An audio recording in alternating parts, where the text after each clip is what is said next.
오토파지 개념은요, 생물학 하는 사람도 조금 다 알아요. 요즘 미용, 그 다음에 단열적 간식에 사용 핫이슈입니다. 오토파지라는 게 2016년도 노벨상을 받았어요. 엄청난 이야기입니다. 오토파지 이야기 핵심 뭐냐면, 요것만 잠깐 듣고 생물학이 얼마나 황당한 세계인가 말씀드릴게요. 오토파지라는 건 세포에 있고, 이거 단백질 있고, 뭐 소기관 있고, 많은 게 있어요. 야들이 오래되면 문제가 자꾸 생겨요. 그럼 야들을 통째로 소각장을 없애버리는 거예요. 이게 기본적으로 오토파지 개념이요. 근데 안 좋고 오래된 단백질, 그 다음에 미토콘드리아 이걸 소각장을 보내 없애는 게 오토파지인데, 그게 이야기 핵심이 아니요. 물불 안 가리고 다 없애버린다는 거예요. 싱싱한 것도 그냥 다 없애버린다는 거예요. 오토파지 특징이. 요 개념을 이해하셔야 돼요. 이거 우리 보통 개념 이해할 수 없어요.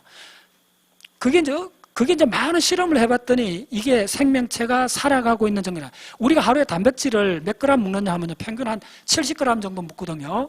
근데 세포 내에서는 단백질을 몇 그램 만드느냐 하면요, 하루에 240g을 만들어요. 이거 설명해 보세요.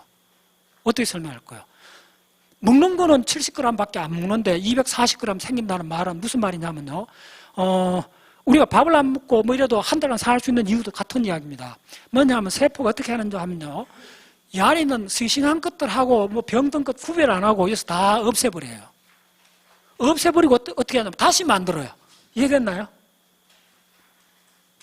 뭐하고 비슷하냐 하면, 그러니까 뭐 하는데 착한 거하고 안 좋은 게 막 섞여 있어. 근데 그 골라갖고 착한 거 안 좋은 거 다 골라내려면 더 힘들어. 그럼 어떻게 되죠? 다 없애버리고 다시 만들면 더 빠르죠. 이 방법을 택했다고요. 이게 오토파지의 가장 중요한 개념이에요. 한꺼번에 다 없애버린다는 거예요. 이 황당한 걸 이해하시는 게 생물을 이해하는 가장 중요한 관점입니다. 좋은 거 나쁜 거 섞였는데 이거 구분해가 나쁜 거 골라내갖고 없앤다. 이 개념은, 이건 초보 개념이에요. 그렇게 안 돼 있어요. 물론 그렇게 동의하는 부분도 있는데, 실제로는 오토파지 개념에서 가장 이해하기 어려운 거는 성한 것도 동시에 다 없애버린다는 거예요.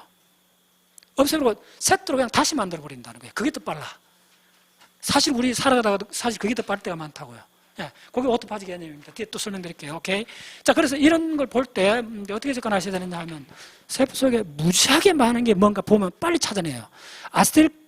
아세틸코 엔자임 A라는 건 무지하게 많은 거. 야하고 충돌 안 할 수가 없어요. 모든 단백질이 충돌해요. 그러면 그 충돌한 단백질에서 간 만들어진 생생한 단백질도 있고 늙은 단백질도 있고 문제 있는 단백질이 있어요. 그럼 그 하나하나 골라갖고 이렇게 하는 게 아니에요.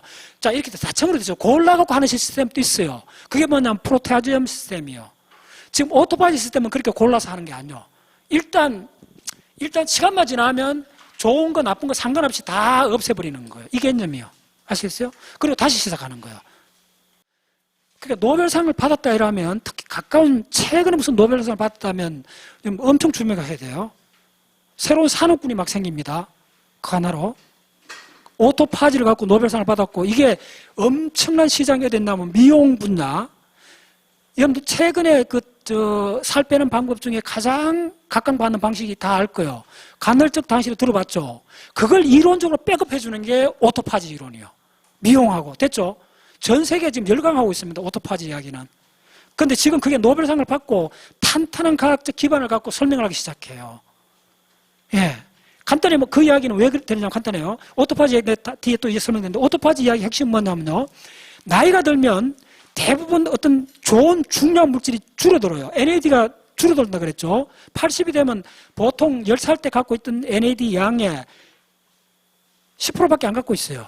맥시멈이. 아마 80 넘어간 사람은 NAD 양 재면 어린애 때 갖고 있는 거에 한 2, 3%밖에 안 갖고 있을 거예요. 그거요. 멜라토닌도 마찬가지잖아요. 멜라토닌도 나이가 들면 안 나와요. 거의. 반 이상 줄어들어 버려요. 그래서 생화학을 공부하실 때 어릴 때 하고 나이 들었을 때 중요한 생화학 물질이 확 줄어드는 물질이 있으면 주목해야 돼요. 자, 근데 오토파지 이야기는 반대로 되어 있어요. 오토파지는 반대로 되어 있어요. 오토파지 현상은 무지하게 좋은 거예요. 아시겠어요? 깡그리 항상 새롭게 하는 거예요. 그러니까 안티에이징이요. 오토파지 개념은 안 늙어가는 거예요. 안 늙어가는 메커니즘이 뭐냐면, 안에 조금 문제가 있고 좋은 것께 다서 깡그리 다 없애버리고 다시 만든다는 거예요. 그걸 끊임없이 한다는 거예요. 그러다 이쪽 개념을 들어가면 드디어 우리가 노화라든지 이런 개념을 근본적으로 다시 보게끔 하는 그런 엄청난 개념적 변화가 일어납니다. 예. 그래서 오케이. 그래서 오토파지는 어떻게 되느냐 하면, 그 중에 누비콘이라는 단백질을 발견했어요. 그 누비콘이 대부분 세포에서 나이가 들면 많아진다는 거예요. 반대요. NAD는 줄어드는데 누비콘이라는 단백질은 오토파지의 가장 핵심 분자 단백질은 누비콘이 나이가 들면 많아진다는 거예요. 많아지기 때문에 이걸 없애면 된다는 거예요. 없앴더니 어떤 조직에서 막 없앴더니 대부분 조직에서 없어지면 수명이 연장되는 효과, 또 수명 연장이에요. 하버드 교수가 그랬잖아요. 효모군 갖고 실험하는데 가장 쉬운 실험 무슨 실험이라고 했어요? 수명 늘리는 실험이라고 그랬잖아요. 그래서 수명에 대한 개념이 지금 바뀌고 있는 거예요. 오토파지 이야기도 마찬가지예요. 그걸 건드렸더니 그걸 없애봤더니 쥐들이 생생해진다는 거예요. 젊어진다는 거예요. 근데 딴 요 예외가 있어요. 또 항상 그렇게 돼 있어요. 지방세포는 반대라는 거예요. 그거 좀 어렵습니다. 거기서 들어가면 이론적으로. 근데 어쨌든 대부분 세포에서는 누비콘이라는 그 물질이 줄어들었는데 나이가 들어도 그 물질이 나이가 들면 거꾸로 많아져 버렸다는 거예요. 많아지니까 나이가 들어서 오토파지가 안 일어난다는 거예요. 그래서 우리가 늙게 됐다는 거예요. 오케이 됐죠? 예. 네. 그래서 지금 노화에 관한 노벨상 받은 2개 이론이 지금 백업을 하고 있습니다.